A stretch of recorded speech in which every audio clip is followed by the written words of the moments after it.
I have spent so many years being the only woman in the room, and that's a tough position to be in. If you're going to be brave, you're going to be bold, you're going to drive change, you can't do that on your own, you have to take people with you. We are in conversation with somebody who's been a driver of change in women's sport for some time now. She is the General Manager of Marketing and Communications at the ICC. Claire Furlong joins us. What made you want to pursue a career in sport?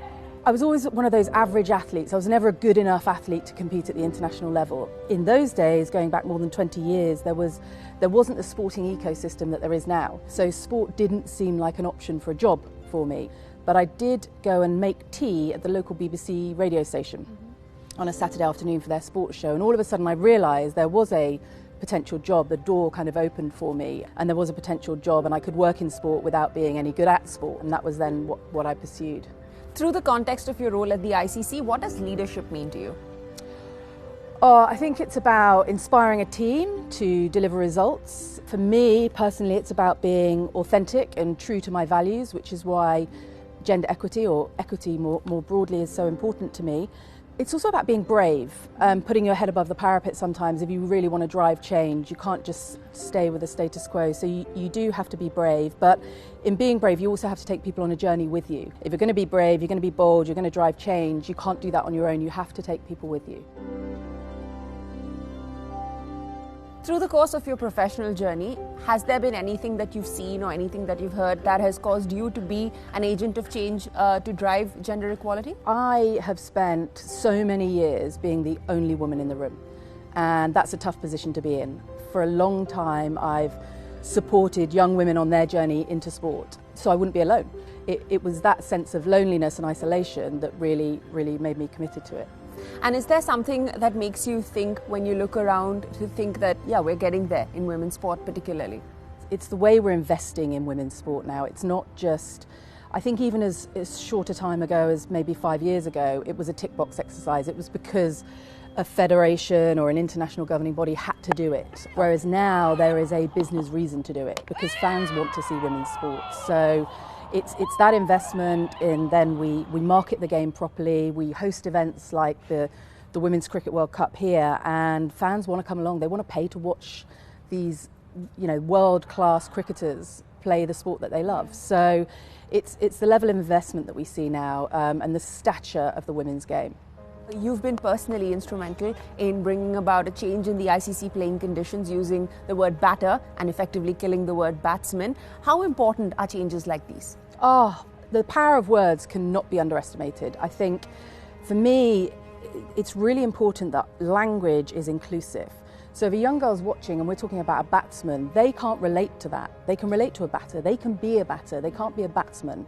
So we want to present a sport that is gender equitable and inclusive, and batter does that. We don't say fieldsman. At the turn of the century we did say fieldsman, but we say fielder.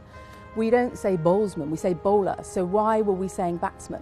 So it's all part of making the game genuinely inclusive, so young girls can look at that and think, yeah, I can be a batter. Yeah. So ICC has recently launched the 100% cricket program. What are some of the goals and aims of this program? So 100% cricket is a celebration of the women's game. It's about providing a platform to build heroes and engage fans in the women's game. And we have a unique opportunity over the next 12 months, starting with this event, the Women's Cricket World Cup. Then we go to Birmingham for the Commonwealth Games, and it's the first time women's cricket has ever been included in the Commonwealth Games. Then in January we host our inaugural ICC Under-19 T20 World Cup. And then we go to the Women's T20 World Cup in South Africa in March. So we have a 12-month period with 4 amazing women's cricket events. So for us, that seemed like a great opportunity to have a year-long celebration of the women's game and drive the conversation beyond those 4 events and celebrate the players, build the heroes, market the game, and increase the visibility of the women's game over that 12-month period. And what are some of the other initiatives that the ICC is looking into to promote and support the growth of women's cricket?